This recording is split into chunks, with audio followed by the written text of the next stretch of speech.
Good morning very good morning. म चाहिँ walking हिँड्दैछु। आज पनि वकिङको लागि आएको छु। सो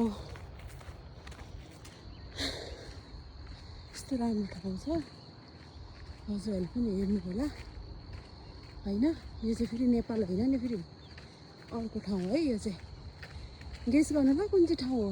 नेपालमा मात्र हुन्छ नि त यस्तो ठाउँहरू, त प्रायः नेपालमा हुन्छ नि त, तर यहाँ चाहिँ हुन अलिक गाह्रै छ।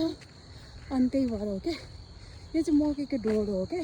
त्यो मकै निकालेर अब सायद त्यो काट्न मात्रै बाँकी छ होला। हेर्नु त, यो चाहिँ मकैको ढोँडो हो क्या। यहाँ चाहिँ यस्तो मकैहरू फल्दो रहेछ।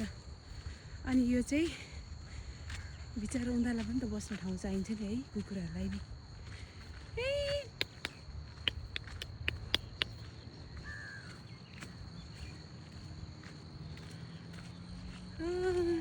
यिनीहरूको पनि त आफ्नै जिन्दगी हुन्छ नि है, हाम्रो जस्तै जिन्दगी त हो नि यिनीहरूको नि। अनि यता देखाउँछ ल म नेचुरल भ्यू। मेरो मनपर्ने फेभरेट प्लेस हो। अनि म चाहिँ यहाँ वकिङको लागि हिँड्दैछु।